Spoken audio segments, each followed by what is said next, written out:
इस 300 रुपए के व्हाइट बोर्ड ने हजारों रुपए मेरे बचाए होंगे। मैं जितने क्वेश्चंस डेली सॉल्व करता हूँ, यदि मैं उनको अपने कॉपी पे सॉल्व करने जाऊं तो शायद 10 कॉपी लग जाएंगे, लेकिन इस व्हाइट बोर्ड ने मेरे काफी पैसे बचाए हैं। मैं तो रिकमेंड करता हूँ सबको कि जरूर जाओ, इस व्हाइट बोर्ड को खरीदे, मारकर खरीदें और अपने माँ बाप के पैसे बचाएं। स्टॉप। क्या आप भी ऐसा सोचते हैं? क्या आपको भी ऐसा लगता है कि इस 300 रुपए के व्हाइट बोर्ड ने आपको काफी अमीर बना दिया है और आपने काफी कुछ अच्छा कर लिया है अपने फैमिली के बारे में? बने रहिए इस वीडियो के साथ और पाएंगे कि आप कहाँ गलती कर रहे हो, क्या राइट वे है इस व्हाइट बोर्ड को यूज करने का, किस सिचुएशन में ये व्हाइट बोर्ड रिकमेंडेड है और ये कितना घातक हो सकता है आपके लिए। चलिए शुरू करते हैं।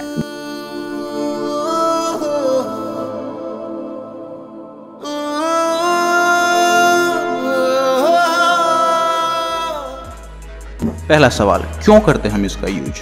क्योंकि 300 रुपए का आ जाता है, काफ़ी सस्ता है। हमें यदि कोई भी गलती होती है हम तुरंत इसको मिटा करके इस गलती सही करके किसी क्वेश्चन को सॉल्व कर सकते हैं। हमारा इंक का काफ़ी कम खर्च लगता है, कॉपी के काफ़ी पैसे बच जाते हैं और मैं अपने पिताजी का भी पैसा कुछ बचा लेता हूँ। अरे यार, मेरे घर से काफ़ी कम पैसा आता है, क्या करें, करना पड़ता है। आगे करना ही क्या है, क्वेश्चन ही तो सॉल्व करना है। मान लो किसी क्वेश्चन को सॉल्व करने में 10 मिनट का समय लग रहा है और मुझे 5 से 10 बार ट्राई करना पड़ रहा है, तो बेहतर है ना कि मैं इस व्हाइट बोर्ड पे करूँ। इसी बहाने जो कॉपी और इंक का प्राइस है वो भी बच जाता है और बड़ा ही हैंडी है। सोते हुए, बैठते हुए, लेटे हुए आप इस पे कोई भी क्वेश्चन सॉल्व कर सकते हो किसी भी स्थिति में। लेकिन क्या होता है जब हम व्हाइट बोर्ड का यूज करते हैं? चलिए सिचुएशन को एनालाइज करते हैं। 3 चीजें मैं बोलना चाहता हूँ। पहला, आपका पोस्चर। आप व्हाइट बोर्ड को सिर्फ और सिर्फ अपने टेबल और कुर्सी पर रख के ही नहीं चलाते हो दोस्तों। आप कभी कभी लेटे भी और कभी कभी सोए भी उस व्हाइट बोर्ड पे अपना क्वेश्चन सॉल्व कर रहे होते हो। तो पहला तो प्रॉब्लम पोस्चर का है। दूसरा, इंक। जिस इंक का आप यूज करते हो वो एक वाटर इंक है दोस्तों, वो एक बॉल पेन इंक नहीं है। तीसरा है पेन।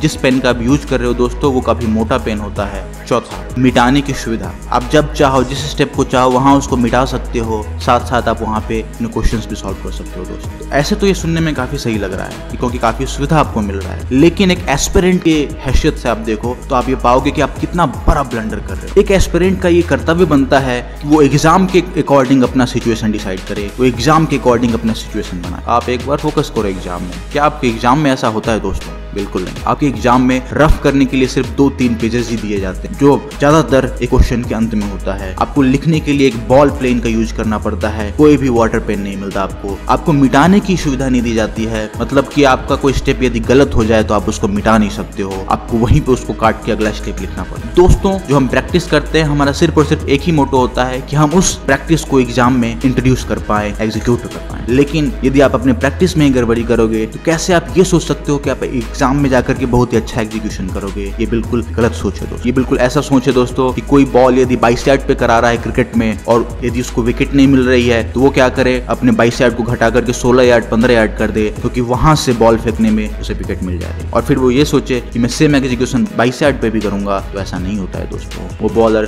फिर से पिटेगा, उसको छक्के चौके लगेंगे और वो किसी को आउट नहीं कर पाएगा। आपके एक्शंस हमेशा एग्जाम के अकॉर्डिंग होने चाहिए दोस्तों। आप जो भी एक्शन डिसाइड करते हो वो सारे एग्जाम के अकॉर्डिंग होना चाहिए। आप व्हाइट बोर्ड का यूज करते हो, आपको बार बार मिटाने की सुविधा मिलती है, ये सुविधा आपको एग्जाम में नहीं मिलती है। और यदि आपको ये आदत है, आप यदि ये सोचते हो कि गलती हो जाएगी तो क्या होगा, मैं फिर से मिटाऊंगा और फिर से वहां सॉल्व कर दूंगा, क्या फर्क पड़ता है। लेकिन सेम सिचुएशन एग्जाम में नहीं मिलेंगी, आपको मिटाने की सुविधा नहीं मिलेगी, काटना पड़ेगा और फाइनली जो आपका पेश है, जो आपकी आदत है, ये बाधा डालेगी। दोस्तों, एक कोट है कि हैबिट ऐसी बनाओ जो आपको आगे बढ़ने में सहायक हो। लेकिन ये जो हैबिट है ये बिल्कुल सहायक नहीं है। 300 रुपए बचा करके अपने लाइफ को कुर्बान कर रहे हो यहाँ पे। कभी भी व्हाइट बोर्ड का यूज रफ वर्क के लिए ना करें। सिर्फ और सिर्फ इसका यूज कोई हाईलाइटेड चीज को लिखने के लिए, किसी कोड को लिखने के लिए, अपने शेड्यूल को लिखने के लिए और इन सब कामों के लिए लिखें। मैं व्हाइट बोर्ड ना ले ये रिकमेंड नहीं कर रहा हूँ। मैं ये रिकमेंड कर रहा हूँ कि don't use this for your rough work. आपको हमेशा रफ वर्क का प्रैक्टिस करना ही है तो पहले आप 3-4 पेज डिसाइड कर लो कि मैं जो 10 क्वेश्चन सॉल्व करने वाला हूँ इस 3 और 4 पेज का ही यूज करके करूंगा, मेरे को 50 पेज नहीं होंगे। ये भी तय करना कि मेरे को पूरी कॉपी पड़ी हुई है, मैं पूरे कॉपी को भर दूंगा रफ करते करते, इस क्वेश्चन को सॉल्व करते करते। ऐसा भी ना करें। एक निश्चित पेज पकड़ें और ये डिसाइड करें कि मैं इसी पेज में इस क्वेश्चन को सॉल्व करने वाला हूँ, चाहे कितना भी टफ क्वेश्चन। ये सब आपको एग्जाम रेडी बनाता है दोस्तों। और यदि आप अपने आप को एग्जाम के अकॉर्डिंग रेडी नहीं कर रहे हो, बिल्कुल कंफर्ट जोन में आके अपनी स्टडी कर रहे हो, तो किसी भी स्थिति में आप एग्जाम में स्ट्रेसलेस नहीं रह पाओगे, स्ट्रेसफुल हो जाओगे, क्योंकि आप अपने आदत से ही मजबूर हो चुके और फाइनली आप फेल हो जाओगे। दोस्तों,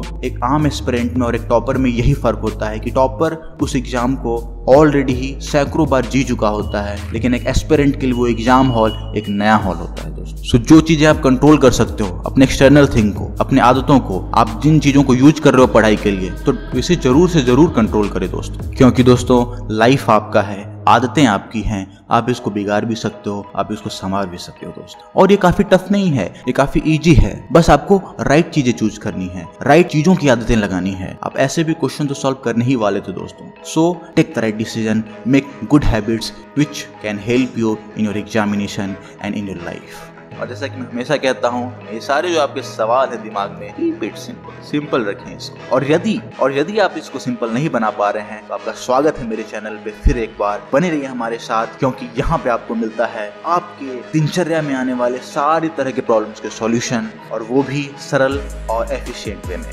आशा करता हूँ आप सेहतमंद हो। धन्यवाद।